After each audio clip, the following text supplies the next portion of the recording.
अखंडमंडलाकारं व्याप्तं येन चराचरं तत्पदं दर्शितं येन तस्मै श्रीगुरुवे नमः। अज्ञानान्धस्य लोकस्य ज्ञानाञ्जनशलाकया चक्षुरुन्मीलितं येन तस्मै श्रीगुरुवे नमः। अपने सभी आदरणीय आचार्य, गुरुजन, प्रिय मित्र और आत्मरूप सज्जनों का इस अध्यात्म विश्व विज्ञान के अंक में स्वागत करते हैं। मित्रों, हमारे भारत में 6 दर्शन शास्त्र निर्माण हुए और दर्शन का आशय होता है राह, यानी रास्ता, पंथ। तत्व विवरणात्मक ये ग्रंथ रहने से इसका अभ्यास हमारे महाविद्यालयों में और विश्वविद्यालयों में होता ही है और होना भी चाहिए। लेकिन ये 6 दर्शन शास्त्र अपनी अपनी सीमा में ईश्वर, न्याय और धर्म के प्रति हमारी जिज्ञासा जगाते हैं और जो जहाँ तक जिसका चिंतन गया है वहाँ तक वो हमें ले जाता है अपने साथ।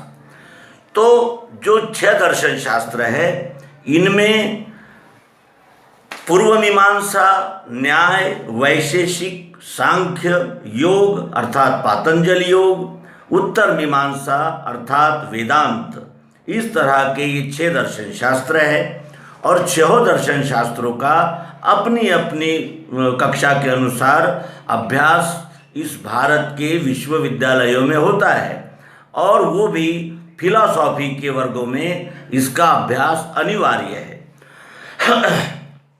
दर्शन शास्त्र ऐसा विषय है कि जिसके आचार्य और प्रसिद्ध जन हो गए हैं, जिनमें एक ओशो भी थे जिन्होंने दर्शन शास्त्र में स्वर्ण पदक प्राप्त किया था।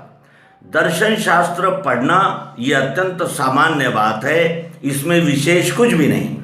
लेकिन उन दर्शन शास्त्रों का समन्वय जिस सर्वांग योग में होता है, यदि हम उसको जान गए तो इन संपूर्ण यानी 6 दर्शन शास्त्रों की सीमाएं, उनकी मत भिन्नता, इन सभी का ज्ञान हमें एक समय ही हो जाता है और हम सभी दर्शन शास्त्रों का अभ्यास एक सर्वांग योग शास्त्र पढ़ते ही हो जाता है। तो आइए क्रमशः हम जानें कि किस धर्मशास्त्र ने किस तरह अपना विषय रखा है। हमें जानना है कि इन 6 दर्शन शास्त्रों में मतभेद क्या है, कहाँ कहाँ इनके मतभेद है, और साथ ही हम ये भी जानेंगे कि सर्वांग योग किस तरह इन सभी मतों का समन्वय करता है। और हमें दर्शन शास्त्र तो शास्त्र के अनुसार दर्शन कराता है प्रत्यक्ष उसका जिसके दर्शन के लिए ये सभी दर्शन शास्त्र निर्माण हुए हैं। 6 दर्शन शास्त्र में ऐसा कोई दर्शन शास्त्र नहीं है जो हमें विश्व विधाता का दर्शन परिपूर्णता से करा सके। तो आइए जानें, और ये हमें नर नारायण नामक श्री सद्गुरु भगवान मायानंद जी चैतन्य इनके ग्रंथ से ये प्राप्त हुआ है। तो इस अवसर का हम भी लाभ उठाएं और जानें किस तरह ये दर्शन शास्त्र अपने अपने मत प्रदर्शित करते हैं। इनमें हमको जानना है जगत, जगत कारण, ईश्वर, जीव, बंध क्या है, बंध का हेतु क्या है, बंध कौन से है, मोक्ष क्या है, मोक्ष के साधन कौन से हैं, मोक्ष के अधिकारी कौन हैं, और इन दर्शन शास्त्रों के प्रकट करने वाले आचार्य कौन हैं, प्रधान कांड क्या है, उनमें वाद क्या है, आत्म परिमाण संख्या क्या है, प्रमाण क्या है, ख्याति क्या है, सत्ता क्या है और उपयोग क्या है। इन सभी पहलुओं का हम क्रमशः अभ्यास करेंगे। सर्वप्रथम हम पूर्व मीमांसा से आरंभ करें। पूर्व मीमांसा में जगत को क्या समझा गया है, तो जगत को कहते हैं वो स्वरूप से अनादि है, यानी इस जगत का जो स्वरूप है वो अनादि है और अनंत प्रवाह रूप है। उसी तरह ये संयोग वियोगात्मक है। तो ये जगत के विषय में पूर्व मीमांसा कहती है, और जगत का कारण क्या है इसके विषय में पूर्व मीमांसा कहती है कि जीव, अदृष्ट और परमाणु ये जगत का कारण है। जगत का कारण जीव है, अदृष्ट है यानी जो अदृश्य है, और परमाणु, ये तीन कारण पूर्व मीमांसा में जगत के कारण बताए हैं। ईश्वर के विषय में पूर्व मीमांसा कुछ भी नहीं कहती।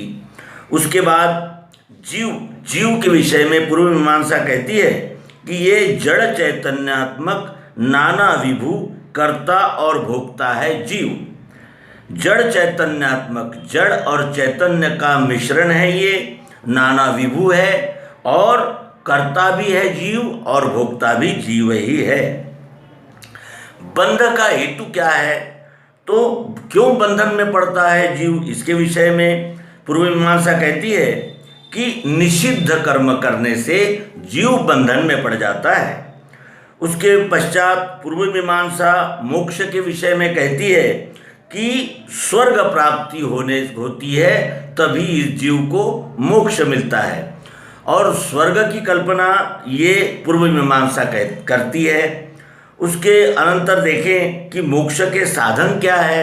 पूर्व मीमांसा किन साधनों को मोक्ष के साधन मानती है, तो वो कहती है श्रुति विहित कर्म। श्रुति अर्थात सुना हुआ साहित्य, उसके अनुसार कर्म करना, इसको वो मोक्ष का साधन मानती है। तो श्रुतियाँ क्या है, 4 वेद श्रुतियाँ हैं, ऋग्वेद, यजुर्वेद, सामवेद और अथर्ववेद। अब देखें कि मोक्ष का अधिकारी किसे मानते हैं पूर्व मीमांसा, श्रुति विहित कर्म, जो श्रुति ने बताए हुए कर्म हैं वो मोक्ष के साधन हैं, और उन साधनों में अधिकारी कौन है, तो कर्म फलासक्त। जो कर्म में फलाशक्ति रखेगा वही मोक्ष का अधिकारी है, वही इस दर्शन शास्त्र का अधिकारी है। और इसके प्रकटकर्ता कौन है, आचार्य जिन्होंने पूर्व मीमांसा प्रस्तुत की है दर्शन शास्त्र, वो है जैमिनी। जैमिनी द्वारा रचे गए दर्शन शास्त्र को पूर्व मीमांसा कहते हैं।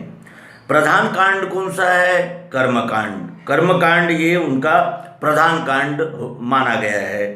वाद क्या है, आरंभवाद। आरंभ कैसे हुआ इस सृष्टि का, इस जगत का, जीव सृष्टि का आरंभ कैसा हुआ, यही उनमें वाद का कारण है।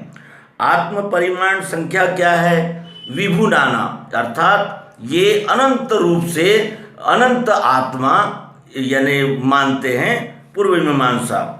और प्रमाण क्या है, तो 6 प्रमाण हैं। 6 प्रमाण कौन से हैं, अनुमान प्रमाण है और इस प्रकार के 6 प्रमाण। ख्याति क्या है, अख्याति। सत्ता क्या है, इस जगत में सत्ता क्या है, तो जीव, जगत और परमार्थ, ये सत्ता है। यानी 3 प्रकार की सत्ताएं बताती है पूर्व मीमांसा, जीव, जगत और सत्ता। और इस पूर्व मीमांसा का उपयोग क्या है, चित्त शुद्धि। चित्त शुद्धि इसका पूर्व मीमांसा इस दर्शन शास्त्र का उपयोग है। उसके बाद देखें न्याय। दर्शन शास्त्रों में दूसरा दर्शन शास्त्र है न्याय। न्याय जगत के विषय में कहता है कि ये परमाणु आरंभित है, यानी परमाणुओं से आरंभ हुआ है जगत का, और ये जगत जो है वो संयोग वियोगवान है और आकृति विशेष है। ये जो जगत है ये संयोग वियोगवान है और इसकी एक आकृति विशेष आकृति है। जगत का कारण क्या है, इसमें वो कहते हैं कि परमाणु ईश्वरादि 9 गुण, परमाणु ईश्वरादि 9 गुण इसमें जगत का कारण है। फिर ईश्वर कौन है, तो इसके विषय में कहते हैं कि नित्य इच्छा ज्ञानादि 9 गुणवान विभु कर्ता विशेष।